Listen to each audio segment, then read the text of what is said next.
Mga mare at pare, confirm magkaka-baby girl na si Kapuso actress Joyce Ching at hubby niyang si Kevin Alimon.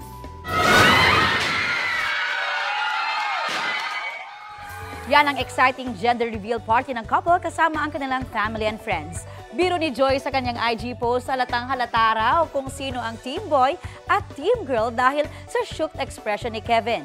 Hindi naman nagpahuli ang ilang Kapuso at Sparkle Stars para iparating ang kanilang well wishes sa soon-to-be family of 3. Congrats, Joyce and Kevin!